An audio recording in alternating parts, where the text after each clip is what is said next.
Started then. I'll just jump in. Yeah. Welcome back, everyone, to our second podcast on this channel, Tea Time Humor. My name is Anmol again. This is my friend TJ. and my other friend Wesley. And Malik couldn't make it today because he's in Philadelphia celebrating 4th of July. However, the show must go on. Now, like Malik said before, this channel is sponsored by Spacey Tropics, which is my business. As you can see here, I'm wearing one of the Spacey Tropics shirt. All the affiliated stuff we'll talk about at the end of this podcast. Now, enough of the doodah, whatever. Let's get straight into the topic. Like I said, this is part 2 of the 737-10 MAX versus the A380 Plus. Who wants to say anything about it? The Max versus the Plus? Well, no, not versus the Plus, but like the release of it. Oh, okay. Which is better, which is worse? Well, not which is better, which is worse. Like, what do you think of it? What do you think of the 737? What do you think of the A380? The 737 is just the extent. More people, less range. That's all it is. Really? Yes. And you see, this was the problem. This is the problem. This is why me and Malik, at the beginning episode, were saying that the 737-10 is no good. How you gonna have more people but less range? Like, you could have put a bigger fuel tank on it, don't you think? I guess, Yeah. but if you're only gonna use the plane like like New York, Florida routes, some East Coast, along the East Coast, you don't need all the extra range. But I mean, then again, what's the point of making it? Like, what, you're gonna fucking pack the plane, but you're gonna fly less miles? I mean, come on. It's a bigger plane. This is what I'm getting at. I get that it's when you're flying on the 7-3, that plane fills up fast, especially if you're standby. Oh my! It's the same thing with an Standby A320 and an A321. It's the same thing with an A320, 21, and a 20. I get that, but then at least you're putting more seats for. You don't need. Planes don't fly their max range all the time. Yeah. Well, that I understand. As long as it has enough range for the routes that it's gonna fly, and it has more seats on those routes, and that's its purpose. But it's too long and too low. Yes. What about tail strike? That's a pilot issue. It means Operational thing, man. Operational. Look, you're gonna upset When a you lot of... take off, you gotta take off with increased airspeed, so you can take off with a less pitch. What? You have to land at a higher It's on the airspeed, ground too. like this, and you're going like this. That's it. Yup. Higher Yo. airspeed. Listen, 7-3s have a crazy long takeoff roll anyway, so I'll be seeing And the them. plane is crazy long too. How the hell? Look, you seen LaGuardia? How that gonna take off a LaGuardia? It's gonna take off LaGuardia. He said he's gonna take off. It's gonna take off from LaGuardia. It's gonna make it. For those of y'all that don't know, now in the podcast, I will be, according to TJ, which was a good idea, be snipping in some pictures instead of the whole thing just being us talking, so you can see exactly what we're talking about, what this plane is. So back to the topic. I feel that Boeing really should have focused on their other planes than the 737. Yeah, they should. I They mean, should have. Yeah, they should have. I get that, but at the end of the day, the 737 is Boeing's bread and butter right now. I understand it's their bread and butter, but And- again, they're making all these crazy long, ridiculously long aircraft. I don't get that. They could have just built a double decker thing. Yeah, they could have. You see his face. Nah, don't do that. First of all, look, Don't do TJ, that. Look, TJ. Huh? You're already done. A double decker narrow body aircraft? Well, not a double decker narrow body. I'm saying, look at the 747. The 747. It's long. It's the longest plane in the world. Why? Just put a little bit more on the top. Because America, that's why. Because of America. You hear that, guys? Because of America. It's the 3rd of July, so it's almost the 4th, which means America. All right, Donald Trump. Don't call me that. Let's not get into this. That's gonna be that's a That's another whole discussion. different discussion. Oh my god. Let's not get into this. Anyways, well, okay, fine. If the 7-3 can pitch less and take off, pitch less and land, and bring more people, fine, whatever. I still think it's too long of an aircraft to land in all these places. And then on top of that, if the terminal is extra small, you have all these long Boeing planes. You can't put those planes back to back. You can't. I mean, the 737 Max 10, is it as long as a 321 or is it longer? It's longer. Holy shit. Okay, Yeah. there you go. It's longer. It's longer. Alright, is it as long as a 75? No. Alright. Well, look, I mean, according to what Malik said, it's supposed to be closer to 75. Alright then, there you go. Wait, which one? 200, 300, 75. The I don't know. He 200. didn't specify. He just said it was close. Yeah, that'd be 200. It's not the same length, but it's close. Yeah, that'd be 200. That's something to Google real quick. But what I was gonna say is most, gates at airports, well, LaGuardia would be an exception because those gates are like really small. Or 737-700 struggle to fit in certain gates at LaGuardia. Yeah. But at most airports, narrow body gates can hold up to 75s. Some of them can even hold up to 76s. So like lengthwise is not really going to be an issue at most good airports. At most good airports. But you see, again, that's only most good airports. What about all the other little airports? They're gonna look, like I said in the first podcast, they're gonna have to be parking these people at the ramps. And as far as passengers are concerned, they don't want to be at a ramp. They want at the gate, get off, and go to immigration or go to customs or wherever they gotta go. Yeah, true, You know true. what? Worst case scenario, you park it at a wide body gate. It's not even that serious. The 73 is not that long. It's not a damn A340-600. Well, you got me there. Yeah, Of course, this is definitely not that long. That plane was a whole fucking story on. Whoops, excuse me. That plane is a whole story on itself. That's a whole story in itself. But oh well. So you see, guys, this is the verdict that we reached here for the 7-3. We have someone who's in favor of it. It's meh. It's meh. Man, I don't believe that Boeing should have done that. Honestly, first of all, they should never done it to begin with. That's it. Never. I don't believe Boeing should have made a Max 10. Like, the news of announcing it was like, why? I mean, personally, I'm like, you know what? I get it why they made it. Is, you have more seats.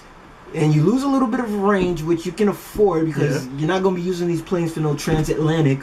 Or, hell, I doubt these things could do transcontinental.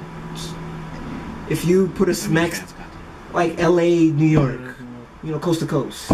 I mean, that'd be pushing. It seems like it'd be pushing. From what Malik says, it's 3,200 something. From here to LA is only 2,800 now. All right, so it could do transcon. It could do it a little bit. Okay, then another thing with that, don't put a 7-3 to do transcontinental. I mean, look, like Americans doing it with the 321, and it's like the people who are in first in business, they're fine, but then you're in coach. Being in those coach seats for 6 hours, oh my god! I flew a 7.5 from Amsterdam to Philly. 7 hours sitting in a coach seat. Thank God I had an exit row, so we had a little bit more. Well, this is why I don't travel with American, because on JetBlue's 321, I did do the LA to New York route. I did sit 6 hours in that economy seat. And you had the entertainment. Did I what? The in-flight entertainment. Of course they have it. Well, yeah, of course they have it. I think American. Don't quote me on this, but I think the 321s, the transcons, have that, even in the coach seats. I mean, the 320s do the trip too, and I mean the 320s. No, JetBlue. All of JetBlue's aircraft have it. Not all of American aircraft have it. I'm saying not all American aircraft have it. The 7.5s. I love the plane, but put some in-flight entertainment on that thing. Oh my god, no. But look, see, this is why American is going down, because JetBlue is just doing all of this stuff like that. So JetBlue is making money. Listen, making money. I flew Miami to JFK. No. JFK to Miami the other day. Like literally last week Monday, and I had the seat behind the second exit row. So what plane was that? 7.5. Okay. Yeah. So it was technically an exit row, even though it wasn't at the door itself. But my little headphone jacks thing didn't even work.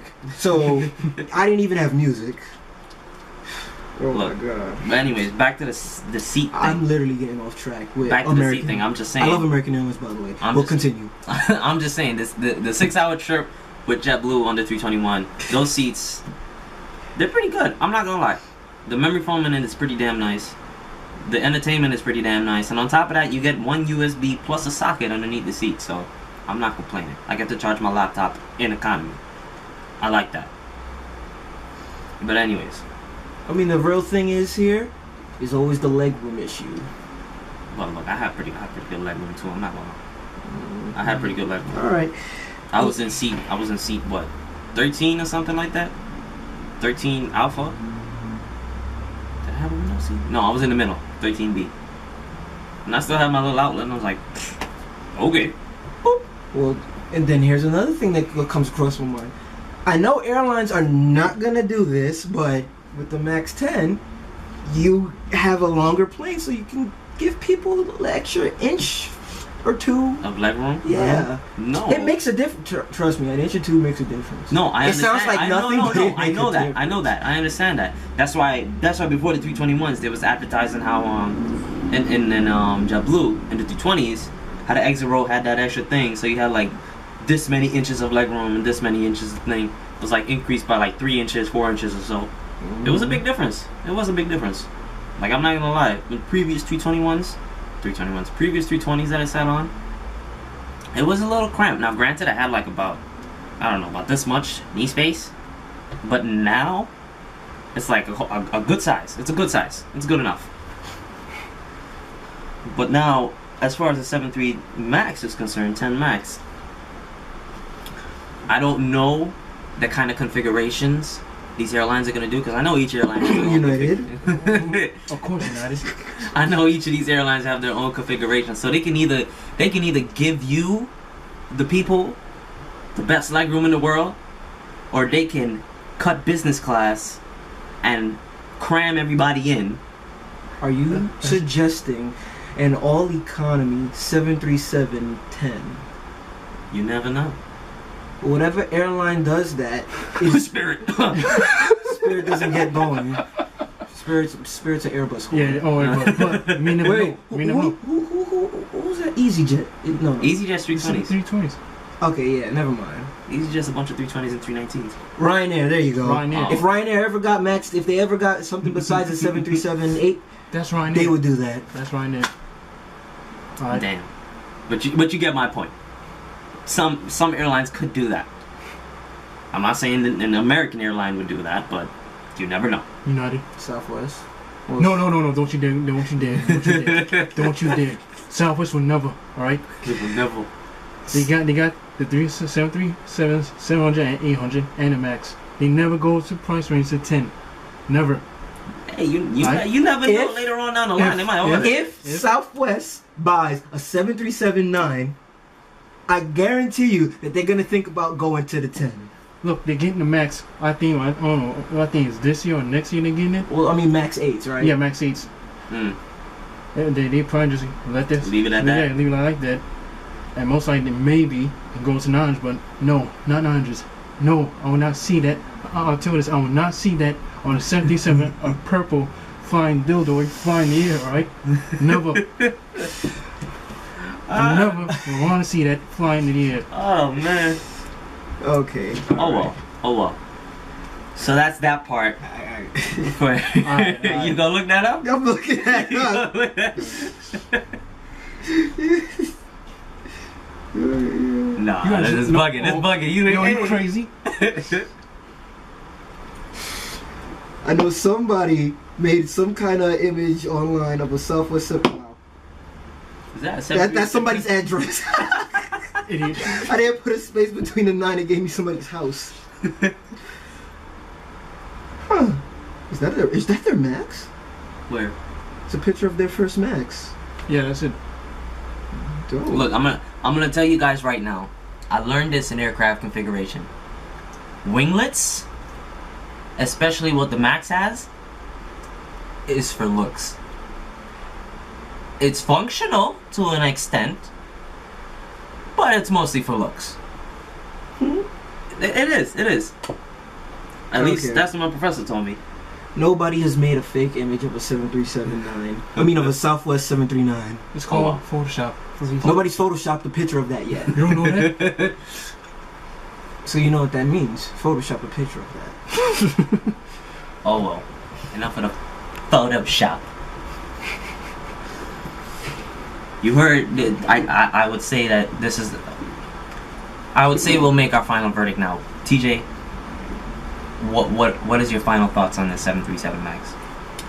My final thoughts on the 737 Max is, well, the Max 10 Max 10. would be,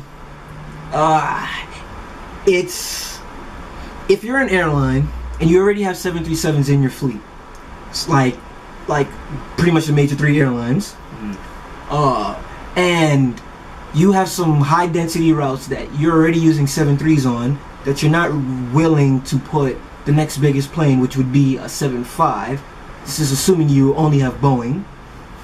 So you're not willing to put a 7.5 on that route for whatever reason. Either you just want your 7.5s on more important routes, longer routes, whatever. And you, or say it's a short route that is for a 7.3, so the route is too long for a 7.5. You're like, you know what? The 7.3 is perfect for this route, but we don't have enough seats. Then it's like, well, get a Max 10 where it doesn't need to fly those super long routes. There's more seats, and it's essentially the same plane. The ground crews, flight crews, you know, they don't have to do much in the way of training because it's the same aircraft type. It's just a longer version. So, existing 737 crews, I don't even think would need a type rating to. I'm not sure if you need a type rating from a 737 to an 8 to a 9, but it's definitely easier than if you were to get a type rating from a 7.3 to a 7.5 or a, you know, different model altogether.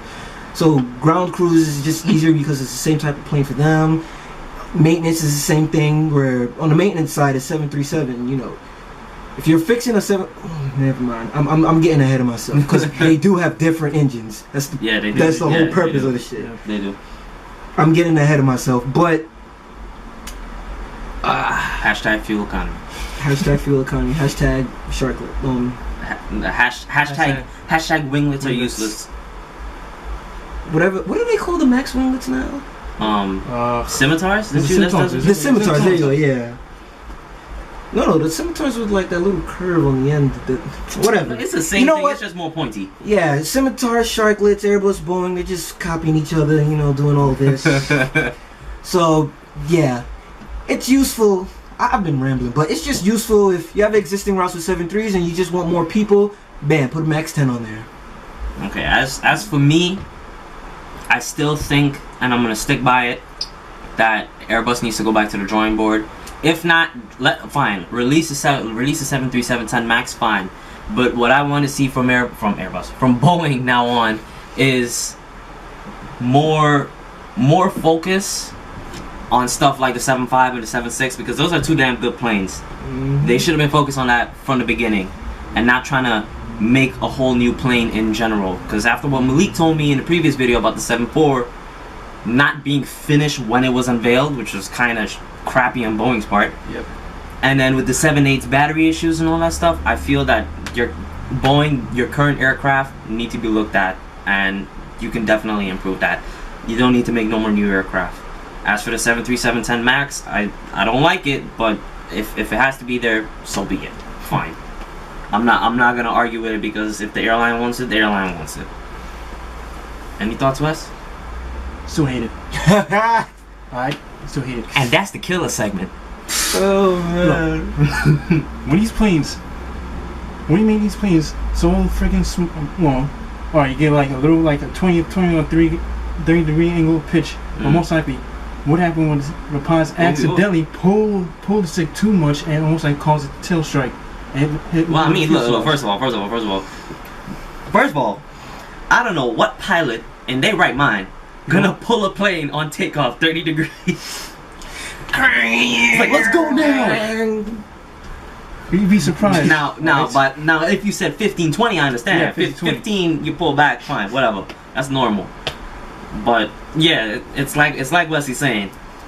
there is the possibility that a pilot will pull that plane back too far and that shit will strike. I mean, like, they may like it used to, like, use the 700, 800. Oh, yeah, this is good and perfect pitch angle, but most likely in the 10X, when you saw him pulling back on the stick, tail strike.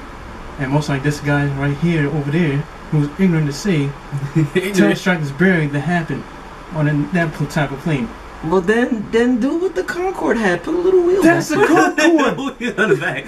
There's a difference. There's that little wheel right there, so when it takes us, tail dragging. It's automatic. The 7.3 is now a tail dragging, guys. The 7.3. I mean, the Concorde had better ground clearance than the 7.3. Well, there's a obviously, difference. It's tall. It's really tall. Yeah, it's tall. Oh well.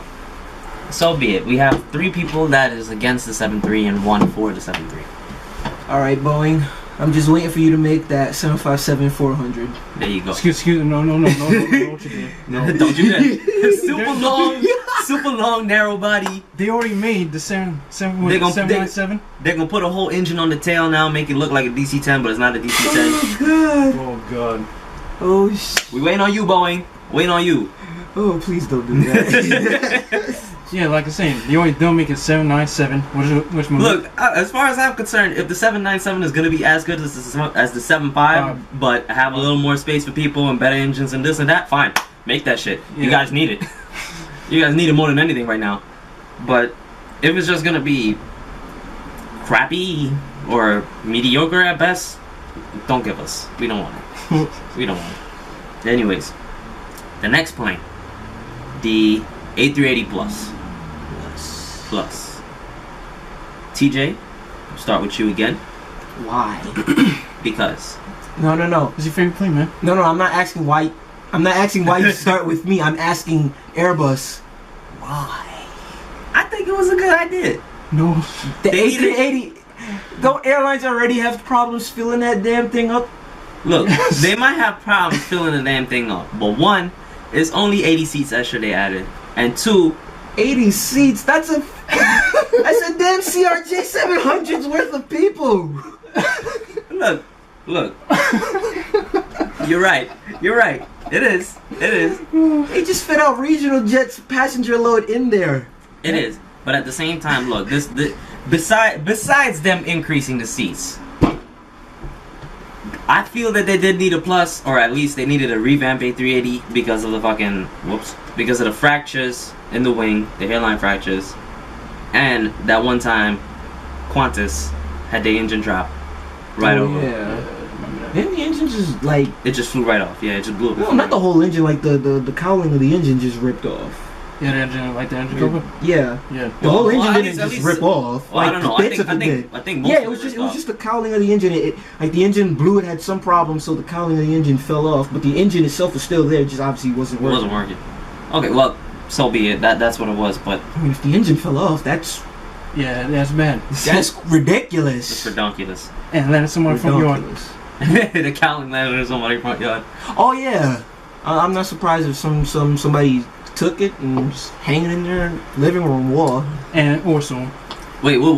Where did it break? Over Australia or as? No, it was like Indonesia. Like it was halfway between. It was somewhere in was Singapore? I think I'm not sure.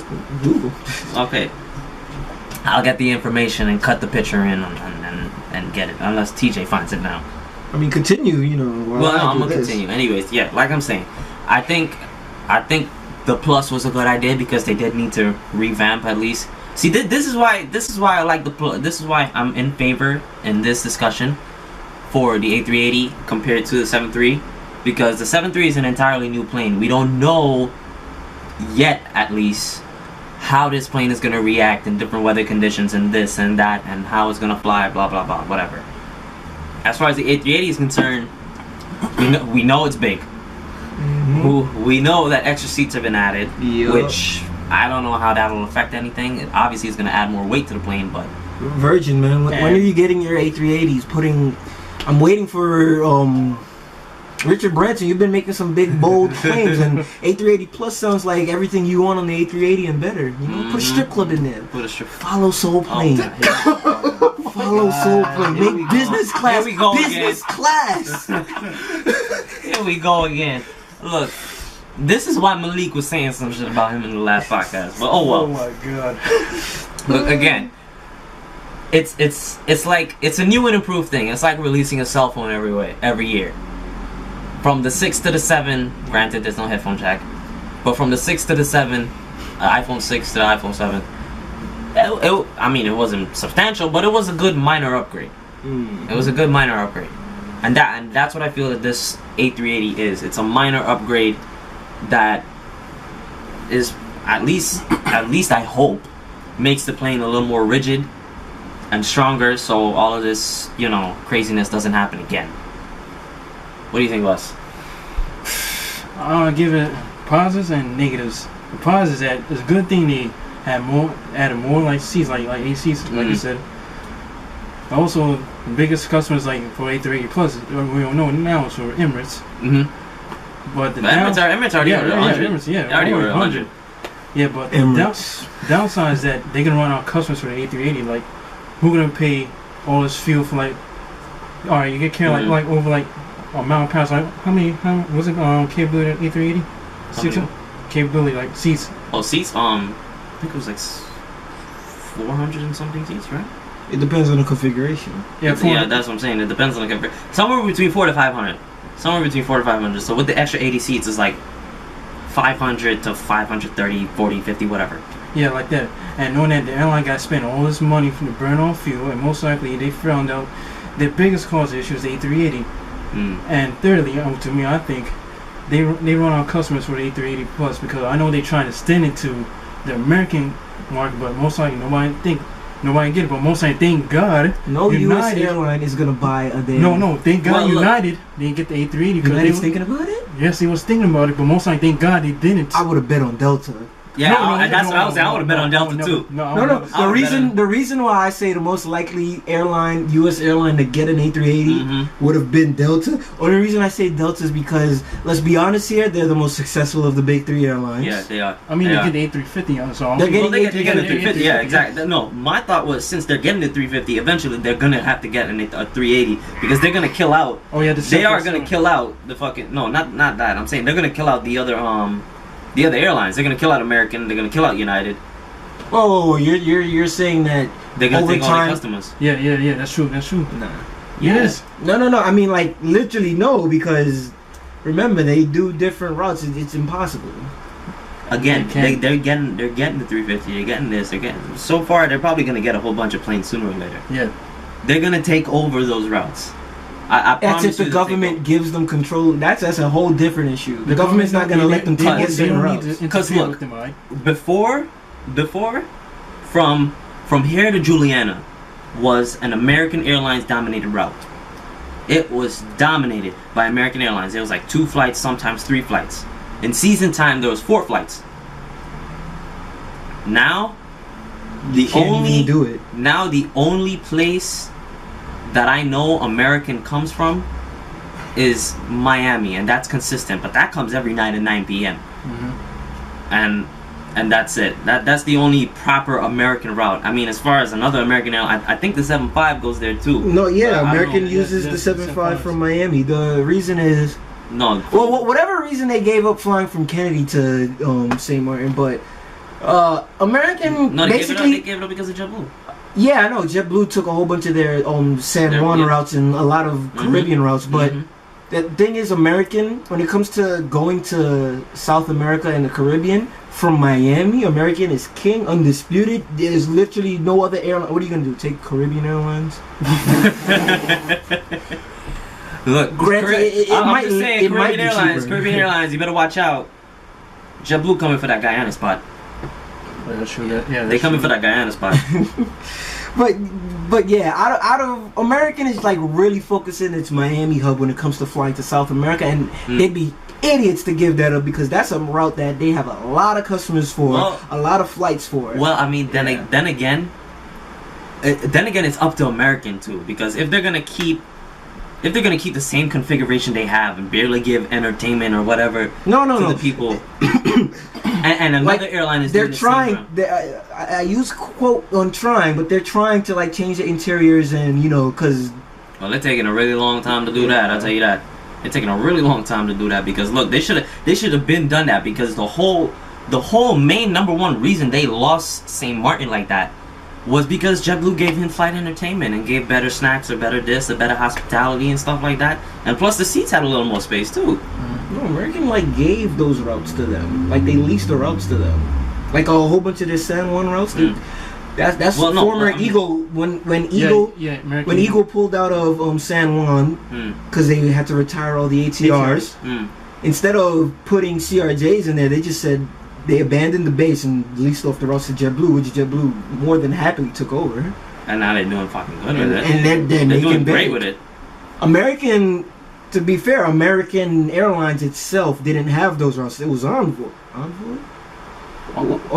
It was no, because you know how Eagle got renamed to. Yeah, to Envoy. Yeah. Oh, okay. Well, Eagle at the time, this was before they changed over to Envoy. So, it was Eagle's routes, not American's. Look, lease or not, I'm just saying, people, like I said before, people want convenience.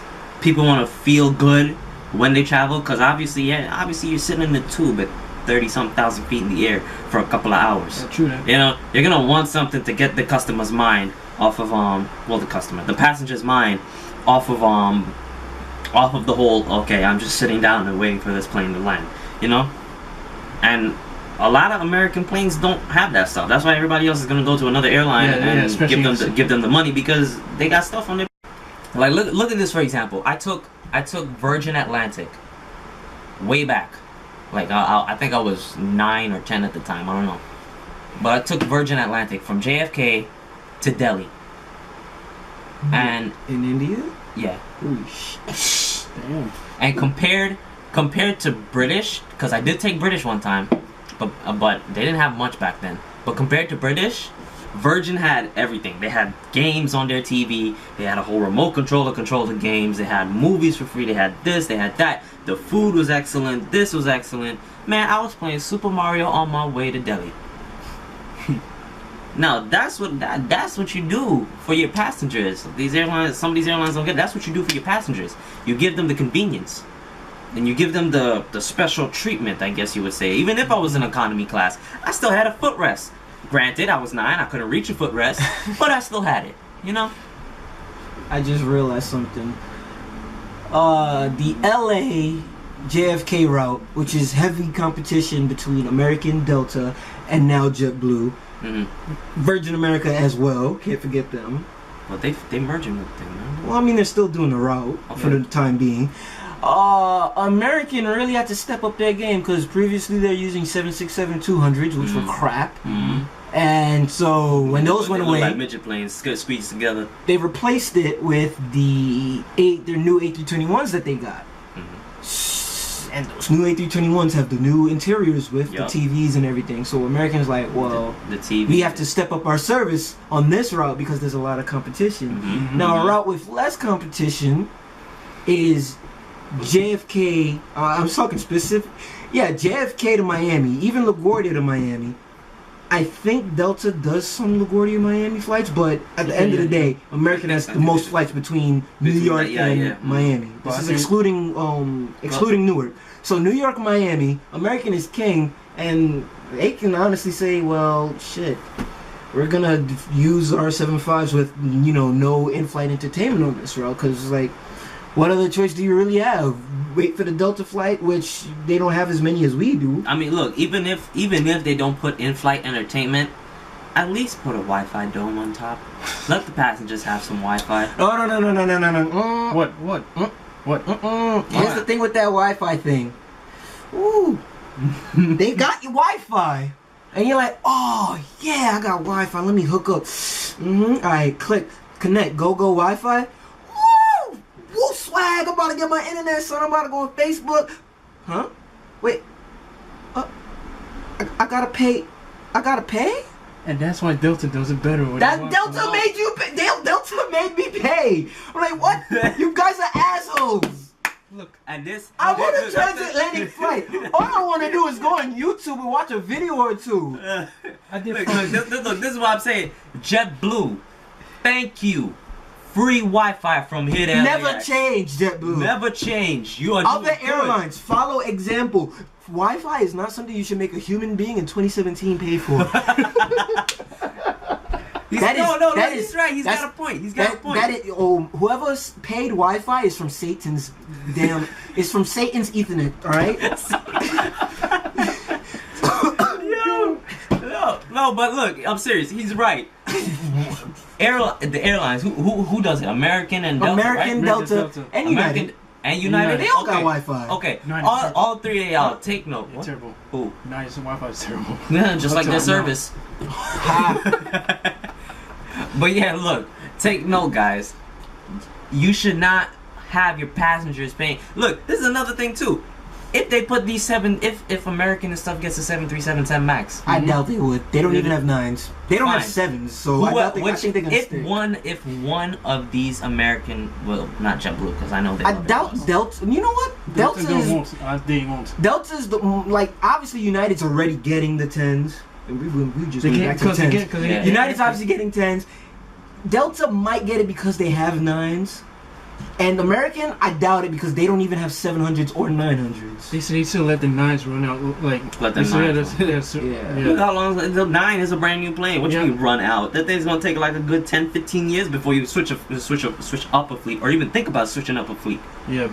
But anyways, like I'm saying, if one of the three airlines gets a 737-10 Max, puts Wi-Fi on that, and makes you pay for that Wi-Fi, that's United. I'm sorry, sir or madam, who runs American, Delta, or United. You guys failed, because JetBlue is doing... No. Profanity warning. You're an asshole. Ain't no. You're just a straight up asshole. Well, look, you heard it from him. I'm just saying, look, don't make your passengers... Don't inconvenience your passengers, okay? You're not putting in-flight entertainment on the plane. Give free Wi-Fi. That's all people are asking for. You're gonna make people, or no. What was it? Somebody was telling me. I think Devendra was telling me. He went on some crazy route coming back from Georgia for the first time. He had to go to Chicago and then come back here. But on his way to Chicago, he was texting me on the plane, and I was like, "Oh shit, okay, you got Wi-Fi on the plane?" He was like, "Yeah, bro, I got Wi-Fi on the plane, but it's only for an hour." I'm like, "What? What? Who's this?" I think it was Delta. I ain't sure. That's what Delta made me fucking pissed. But I'm just saying, he's like, "Yeah, I got the Wi-Fi for free for an hour." I was like, "An hour? What plane are you on?" He told me the plane, and I was like, "Damn, that sucks." He was like, "Yeah, but it's okay Wi-Fi. I'm landing anyway soon." I'm like, "Wow, you had to wait till landing to get the Wi-Fi?" I was like, "Yeah." Damn. I was like, "What?" That's another thing. The Wi-Fi, they make you pay for it, and then it's ass. Well, look, I don't know. Look, I haven't used. Well, oh, I use it. You used it, but I haven't. Was it used good? Yes. Well, basically, I don't say point one is good on the CRJ. That's it. I mean, the CRJ is a small plane. There's only a small amount of people trying to connect to this Wi-Fi. Yeah. If you go on a bigger plane, you got more people. Yeah, it's true. They should But just I let mean- you use your phone from the planes. Like, come on. No, I This, can't. put it in airplane mode. No, they can't. Remember, can mess with the plane It's gonna navigation. mess up the remember? navigation. No. Hold up. Stop right there, sir. Stop right there. What? You can use your phone on the plane. It You just just don't- won't get no signal. Yeah, that's true, Red. No, I get that, but I still call some. Cause when I was flying from what's it called, Philly to LaGuardia, I cannot remember if I put my phone on airplane mode or not.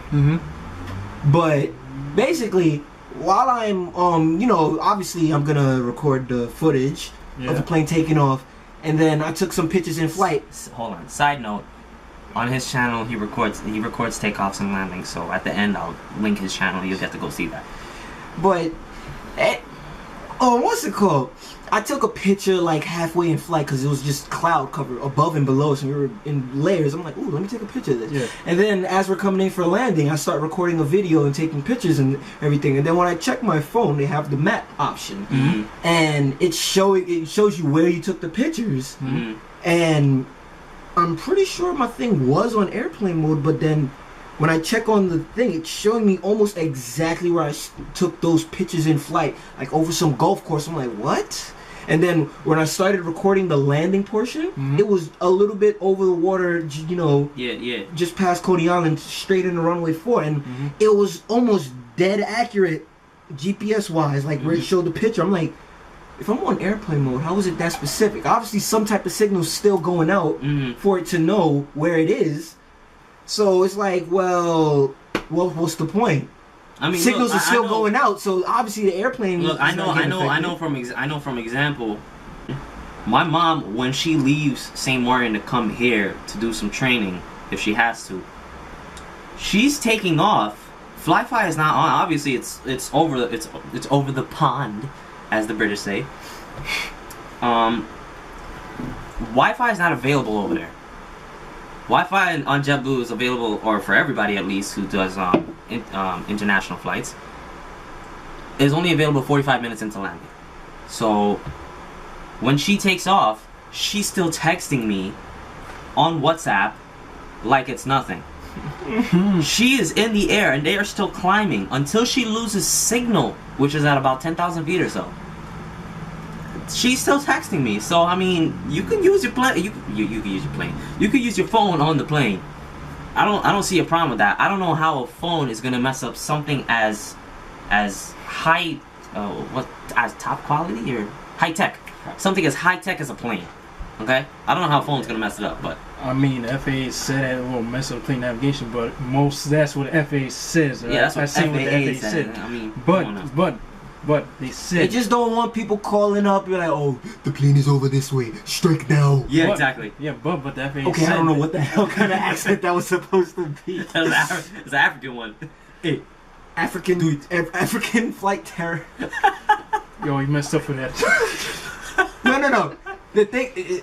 That Ethiopian flight that hit the in Madagascar, they got hijacked and they ran and it was African terrorists. Yeah, we did.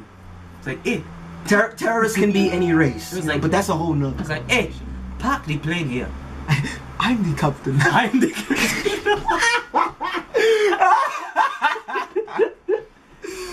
No. Listen to me, I'm the captain. Look, hold up. We got way off track. That's what I'm saying. Like, we just went straight into airlines and we just forgot about the A380 Plus. African terrorists. I don't know if that's a good or a bad thing. It's like, bad. It's like, hey, look at me. You're not looking at me. Bro! Why you have to give him the blow dart? Look, we love African people, okay? We have an African friend. Oh, man. We love I'm just saying, though. That's all I'm saying. What were we talking about last? We were talking about, okay, so we just came back from a short break. What we were talking about was the A380 Plus, but I think we have we did get way off track, but I think we have other topics that's dealing with airlines in general.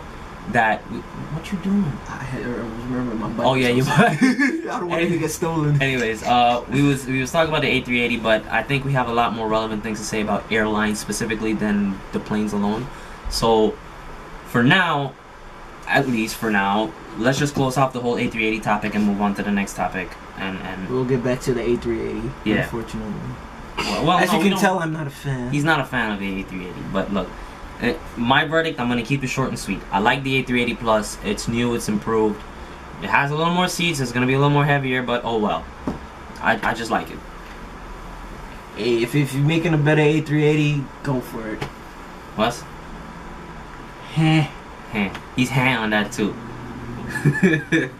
Anyways, alright, so back to the airline thing. So we was discussing JAL and ANA. Oh yeah, that was over the break. That was over the break, yeah. And I thought it would have been a good idea, or at least airlines in general. I thought it would have been a good idea to bring this and see what everybody else thinks about it, pretty much. So, what was it last? You was talking about the merging. No. Yeah, not the merging, but at least Qatar buying 10% of American Airlines. Now, I say go for it because American need a whole revamp anyways. And better customer service. Better customer service. If they get extra money from Qatar just to do something, then so be it. Let it be. Because, you know, they need it. Some of their planes need infotainment system, and they don't have it. As much as I love American Airlines, you gotta put some entertainment systems up in there. And look, I wouldn't be surprised if Qatar does buy 10% of American and actually give free Wi-Fi. Just so they can compete with JetBlue when it comes to the Wi-Fi kind of thing. Free Wi-Fi is an essential part of any airline. It is an essential part because if you're sitting there for a good 4, 5, 6 hours on a plane with no infotainment whatsoever, I mean, even if, does American still have that TV in the center of the... on the 737s. I think on the 737s, yes. 737s have it. Yes. Look, American, I don't understand what you're doing with your life, but why is there still a TV in the middle on the top aisle? On the top of the fuselage. Why is your TV still there? If you're on the I had no. Bro, I was in first class, and No. My seat that I had was like at an angle where I could barely see the TV. Like, I mean, oh my god! I mean, I had food, so I was in the window seat, so I wasn't complaining, but. Damn, no, forget. when was the last time I sat in a plane like that? When I was 8, and I was a 7.5 coming from St. Martin to JFK. For American? Yeah, for American. Nothing much changed. Bro, I sat in the plane. I was like, oh look, TV, blah blah blah, whatever. But you know me, and you know him and him. When you're a plane enthusiast, the TV is the least of your concerns. You looking out that window. And that brings to another point. If you are sitting in a window seat and you close that shade, you, sir or madam, are insane. Yes. Open the goddamn. Leave that window. I don't care if it's just clouds and water. I want to see the clouds and water. The only He's choking on it. That's how into it he No. is. The only reason that window should be closed is if it's a night flight and you're at cruising. No, not even. Oh no. If the flight is in cruise, close the window. I get that. You want to read, you want to sleep, you don't want the light. Not even. Fine. But during taxi, takeoff, landing, that window should be open at all times, wide. No, none of this halfway bullshit. No, open wide. Be considerate for the people who do not have the window seat. Look, I'll even accept people who have the window seat. It's wide open, and then you blocking the whole goddamn window. It's like, well, I'm annoyed, but at least the goddamn window's open. Look, for me at least, as far as I know, if it's a domestic flight, or if it's a flight overseas and you're almost about to land, or not even almost about to land. Let's say, because I did this. I took Swiss Air from JFK to Switzerland, and obviously when you hop over the pond, you're gonna see a little bit of stuff. You're gonna see land before you reach Switzerland, and it was at night. Well, at least by the time you get over Europe, though, it should be like the day's coming up, right? Yeah. Well, yeah, but I'm saying by that time though, the lights were still on in the cities. I want to see that. Why are you closing the window? There's literally no sun outside. It's barely peeking. You can get some of the best pictures on a sunset or a sun up flight. It's some of the best pictures ever. You still see the city on the bottom, all the orange lights, everything, whatever. You see the wing flashing a little bit with its beacon lights and whatnot. I want to see that. At bare minimum, keep the window open for landing and takeoff. Yes. And taxi. Yes. Look, jeez, if you keep it closed the whole time during cruise, that's fine. Look, but don't get me. Takeoff. I was on a plane the other day. This guy pissed me the fuck off. The plane was landing, bro. We're doing all of this. You could tell, and we're landing in New York. This is the Manhattan skyline. There's so much stuff to look at. It's New York City. Look, we're landing, and the guy has the window closed. He's just like there sitting. I'm like, bro, what are you doing? He looked like he bored too. He don't got no music. He just sitting there. He don't even look like he's scared enough. He's just sitting there calm, like. with his head tilted to the side. Plane's doing all of this. You could tell some interesting stuff is going on outside. I can't look out that side window because the person on the opposite side they was looking out the window actively. It was interesting. I'm like, all right, cool, but you blocking the window, sir. I got the other side option. Oh no, it's blocked. I'm like, what in the? I've been more myself. What in the? What in the? Would be even more myself. What? You have the window shade closed, and you do not see the Juliana approach. Don't see more. Hell no! If you have the window closed, going into St. Martin, You're a jackass. yo, if you have that Flying over the beach, bro, I throw in the motherfucking towel because fire, bro. Somebody shoot the horn. There you go, shoot the horn. You got a problem. You got a serious problem if your window is closed on a Juliana approach. Because I know, because I've done this all my life. I know if you're on the left or on the right side of this plane, you either seeing Sunset Beach Bar and everything on that side, or you look into the other side and seeing Maho, Mullet Bay, all of those places. You seeing all the beaches and everything. My dude, if your window is closed, you have no life. There you go. Yes. Fire. Fire. oh god, It's okay. I'm gonna add the sound in. I tried to like keep it paused so I could play it. Like yes, no. Oh no, you know what you should do? We'll be right back. Oh, the Juliana approach. Yeah, Juliana approach. Okay. Blah blah blah blah. Restart. Okay. Like I said, if you flying into Juliana, and I'm sorry, we lost all track of what we was doing. Look, if you fly into Juliana and your window's closed, Bruh. boy, Wesley, say it. Boy. There you go. He was the original one who said that first. Open your fucking windows. Fire. Anyways, and not even that. If you going in, well, no, it's not available anymore. But let's just say it was back in the day. If you closed your window on a Kaitak approach, You're a jack monkey, or you're scared of flying. That's the only excuse. If you're like scared of heights and you're scared of flying, that's the only excuse. no, not even that. If you, And then at that No, point, no. it's like, why would you choose the window? exactly. Go sit in the aisle if you can't do that. People don't think sometimes. Obviously, people don't think. But I mean, I'm just saying. Now, back to the whole airline situation. Besides Qatar and American, besides Qatar trying to get American, at least part of American, what else is there that airlines are messing up with? You know what? I have a good idea. Because I know for a fact, on a any route that's over 4 hours, bring back in-flight food.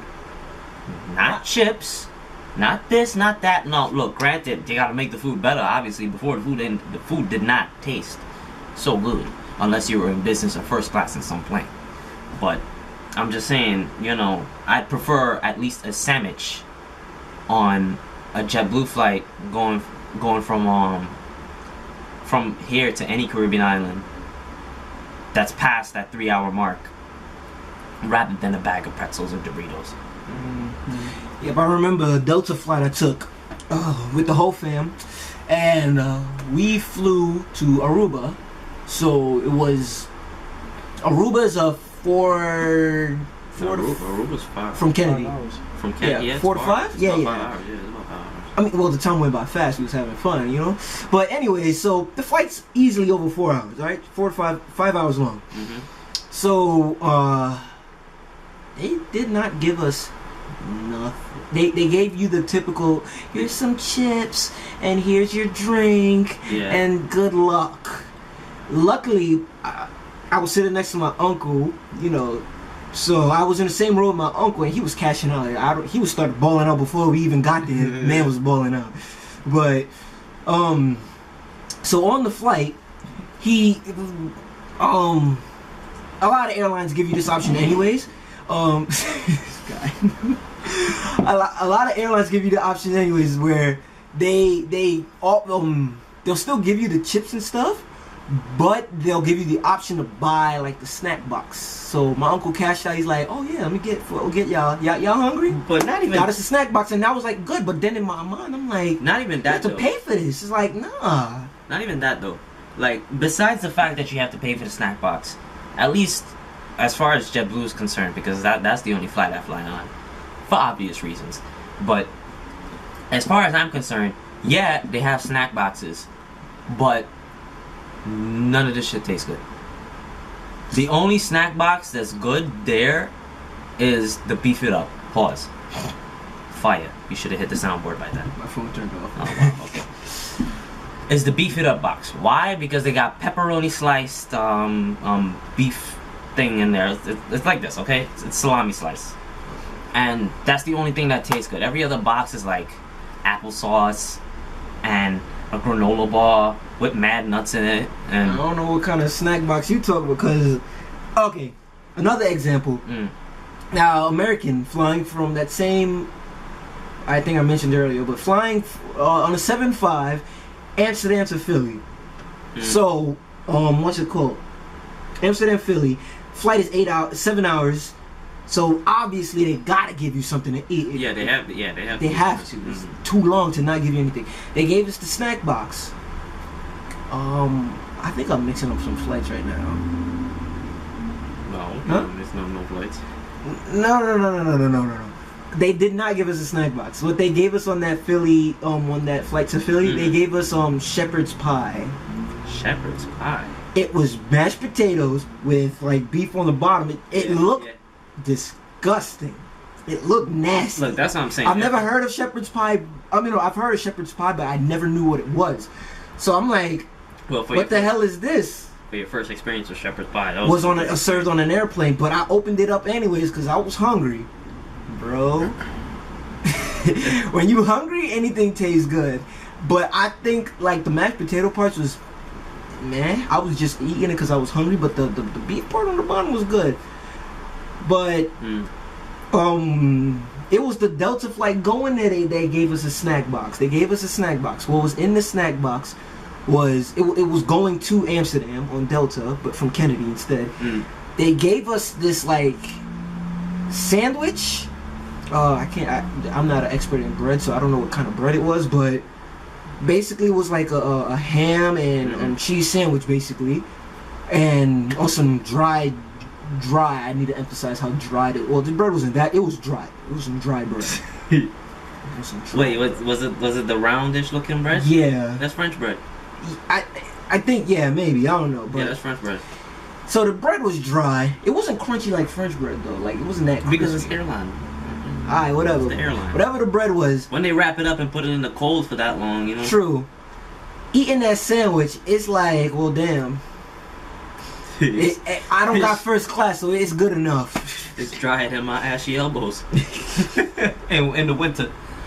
Oh God. Nah, but I'm saying, look, on JetBlue snack box, it's okay. They even got one that's called Cheese It Up, where it's even smaller than a regular snack box. It's like about this big, and they just give you an assortment of cheeses and a couple of crackers. Now I know a lot of people go for that one for the cheese, but for me, I don't like cheese that much. And if I gotta choose a snack box, I gotta choose Beef It Up. And I'm Hindu. I'm not supposed to eat beef, period. But hey, ain't got nothing on the plane. And if I'm tired of eating Doritos all the time. You know what? I'm just saying, people gotta, y'all airlines gotta step up your game.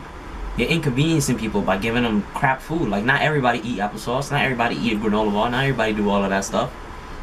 People paying top money for this. People paying $5, $6, $7 for the box, and they're eating just one thing and throwing the whole box away. You robbing people. Why you doing that? I should know. I only ate one piece of the box. One piece of whatever was in the box. I looked at everything else and it was total trash, and I threw out the entire box. I'm like, yo, I just wasted some money there. Come on, guys, give something better. Give a proper bag of chips, or give this, or give that, or give some variety, something. Let me see a bag of Cheetos in there instead of Doritos. Bless you. Closed mouth burp, because I tried to be polite, but that was mad loud. But you get my point. You get my point. Airlines, y'all really need to step up your game in the food department. That's what I'm saying on this 3-hour plus flights. Step up the quality of the food. Look, don't get me wrong. I know it's expensive as hell to get actual food on the plane to give these people, and I know it's messy as hell to get rid of all of it after you land. Bruh. That same Aruba flight, when we were leaving the plane, every row's, generally clean. Yeah. I'm walking out the plane. Then I see this one row. You would have thought the floor on that section was just orange, like it was some, the Nickelodeon row. It was Cheeto dust. What? It was Cheeto dust. The floor was orange with Cheeto dust. I swear, I don't know how you got this much Cheeto dust on the floor. You know the small Cheeto bags you buy? Yeah. The Cheeto dust that was on the floor in their row could have filled one of these bags up. It was so much damn Cheeto dust. No, not even. How? How do you even make a mess that big? You wasted half the Cheetos on the ground. I remember flying from here to St. Martin, and on a 321, it was a Saturday. On Saturdays, the 321 goes to St. Martin because it carries more people, etc. Blah blah blah. Now, granted, the 321s have Mint, which is JetBlue's business/first class. Freaking, now, I'm in row 15, right? We land everything, fine, whatever. Ready to get off the plane. Ready to go see my mom. Because like I said, she's GM, so she's waiting for me down by the steps. Because we had to park at a ramp. So she's waiting for me down at the steps. I'm going, and I finally get to the Mint section, because you gotta pass Mint to get to the front door. I finally passed the Mint section, and as I'm passing the Mint section, you're gonna want to get the soundboard for this. Anybody who buys Mint needs to be respectable of the seat, and needs to well, at least in my head, if you buy a Mint seat, you that guy, player, whatever. Man, them seats was so messy. There was breadcrumbs and little knickknacks and freaking alcohol bottles all on the floor. I felt bad. I felt bad for the people at St. Martin. Not just because my mom worked for JetBlue and she has to inspect the plane and do whatever. But yeah, the cleaners gotta clean that plane. And I felt so bad because not only was the seats messy, but the blankets that were given was destroyed. The floors were completely gone, all crumbs everywhere. I think somebody spilt some type of drink on the floor, so the whole place is freaking wet. What type of people is this? I don't know. Honestly, to me, I saw mostly white people sitting there. Okay, now I don't got nothing against white people, but I mean, damn, the white people on that flight was just wow. I always see like babies. Wow. I always see like babies. No, these were full-grown adults. Everybody in Mint were full-grown adults. Jesus Christ. Now, I saw mostly white people. That's all I'm saying. I don't know if there was a mix of people or if they were white, but they were a different ethnicity or race or whatever. I don't know. I'm just calling it how it was. I'm just saying fire for you people, because as soon as I passed the lavatory there before the pilots, before the cockpit, Don't tell me. Oh God. Bro. Oh God. The smell that came out of that bathroom door. And mind you, it was vacant, but the door was closed, and you could still smell this bathroom. It was that bad. It was that bad. Like, damn. You realize people have to clean this plane. You guys not the only one on the plane. These people gotta clean this plane and then send it back. And y'all got no manners? Damn, son, where'd you find this? I was playing around with this damn app too much. But damn! Nah. Bro. People blowing up the bathroom is one thing, because in a plane, if you gotta go, you gotta go. No, I understand that. But like the seats and everything, it's like you gotta sit there. You made that mess, and then now you have to still sit in that seat till the plane lands. Like, No, and you know what? These people were sitting comfortably. Had the seat reclined, feet up, everything. They were sitting, I'm eating all that crap. Everything is falling on the floor. Like, what? Do you have holes in your mouth? What's going on here, folks? only once I've ever been in a plane where, this was a while ago actually, this was pre-2007. I still remember that trip because it was hell. Airbus A300, aisle seat, smack dab in the middle. 300. Damn. American, yes. Plane takes off, so, you know, we're barely 30 minutes into a flight from Miami to New York. I put my drink on the table, and I don't know if the pilot continued climbing or whatever happened, but that drink slid down. Everywhere. It's like I pissed myself, but it was cold. But it was cold. I had to endure that. Son, where'd you find that? I had to endure that for the entire flight. And that was hell to me. You know how uncomfortable that must have been. Now picture Now that. people are doing this in first class, and it's like, whatever. Exactly. It's like, look, if you buy that seat from the get-go, or you upgrade to that seat at the gate, then be respectable of that seat. You just upgraded to a premium seat. I understand you think you're the shit, but I promise you, boo-boo, you're not. And there's somebody else that has to sit in that seat on another flight, and you just destroyed that seat. It may be first class, but an airplane is nothing remember- more than a bus. Pretty much. I remember my mom tells me about all the mechanical issues and stuff like that sometimes. And I remember one time, I was on the plane. And I overheard the flight attendants talking about it stuff too. The seat, or was I on the plane? I don't know. But I'm gonna still say this over anyways. The seat in row 1 to the, I think, DEF side. That should be the right side of the plane.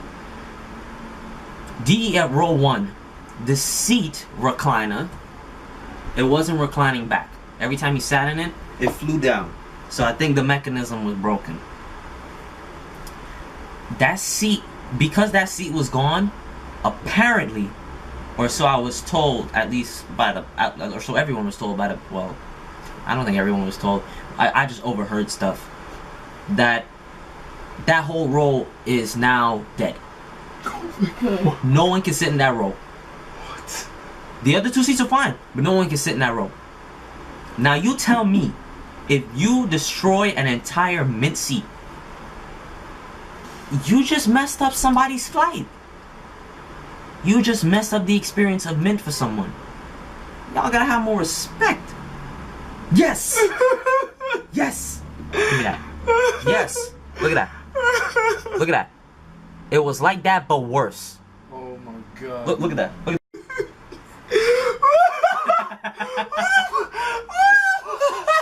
Who does that? What the hell? Who does that? You put your food box in the bin for the bags? Oh my god. Yo, whoever did that, straight savage to you, sir. You savage! Yo, they left that box of fries savage. in the overhead compartment. Oh my Bruh. god. And that's a regional jet too. It's two There's seats. 2 seats. Oh my god. That's a regional jet. Now look. Bro. Wait a second. They Is bought that from hold in the hold airport. Hold up. Is that a TV in the aisle? Yes. That must be an American flight. It's American. Yeah. No. Eagle flights don't have TV in the aisles. Oh, I think 175s. The 175s don't. You sure? The last flight I was Easy 175. Alright.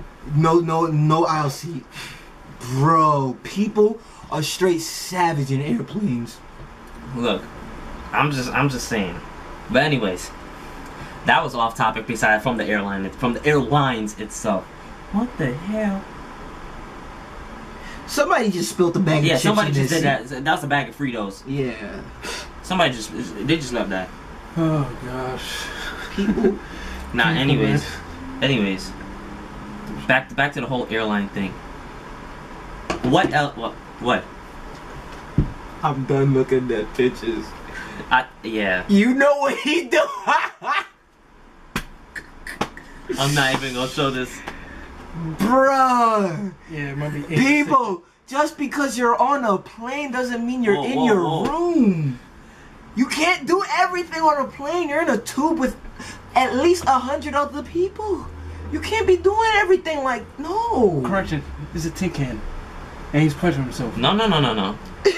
the certain paints on certain planes make it look like a tin can. Hint, hint, wink, wink, American. Hey, they wanted to keep the bare metal, but everybody's like carbon fiber, and it's like, well, shit, can't put bare metal on that. Diet Pepsi looking ass. Oh my god. Anyways, airlines, people, airlines. Oh, man. We got 2 bars of battery left, and I want to get some good stuff to put in. So, as for airline specific, what else is there? There's that Alaska, damn it, Virgin Fusion. Virgin America. The Alaska Virgin Fusion. Fusion, huh? Virgin Alaska. Virgin Alaska. Virgin Alaska. I think they're keeping the Alaska. Yeah, I think they're keeping it. They're keeping it. They're just gonna change the Virgin name to Alaska. Yeah. I like it. Both airlines don't really infringe on each other's property, so merging the airline just makes them stronger, and they have no real. It's just Yeah, but I mean, come on, are good they? for them. Good for them. I don't think neither airline needed to fuse to merge, but you know, good for them. I thought Virgin America wasn't doing well. That's why they merged. Virgin America wasn't doing well. Yeah, he wasn't doing that good. That's what they had there. I stand corrected. Why think Richard Branson spun them off? He was doing that bad. I stand corrected. Virgin America. I guess that's why Alaska's buying them. Yeah. Mm-hmm. Alaskan Air. I see. I'll ask the air. All right. Oh well. We can leave that be. We don't need to worry with that right now on the podcast. Anyways, as far as I'm concerned, as far as airlines are concerned, there are some of you out there that need to step up your game. As far as seating arrangements too, like who was it? I think Malik was telling me, Spirit, they ain't got nothing on their 221s. It's just straight rows, and everybody's cramped in there. I mean, it's Spirit Airlines. You get what you pay for. True. And low budget too. As well as other airlines. I don't know, man. We had a whole bunch of good stuff we was talking about just now earlier. During the break. I forgot. I forgot too. Damn, that's not good. Yeah. Oh well, folks, that's what it is in the business game. You know what I'm saying? Well, the podcast game, I should say. That's why podcasts go continuously. Exactly. Next one, we talk about more topics. Try to stay on topic. Probably go off topic anyways. Look, like I said before in the previous thing, in the previous podcast, we're just a bunch of college students, okay? We're gonna talk about life. We're gonna talk about this. We're gonna talk about that. Yes, we will go on tangents, like we did today. A big tangent from the A380 to airlines in general. I forgot about the A380. But I mean, yeah, like I said, we're college students. Going off on tangents is what we do best. But I mean, those tangents are still somewhat. What the hell? Really? You didn't hear that. You didn't hear that? Fire. Anyways, yeah, going off on tangents like that is it's a part of it. And you know, I'm saying, you know,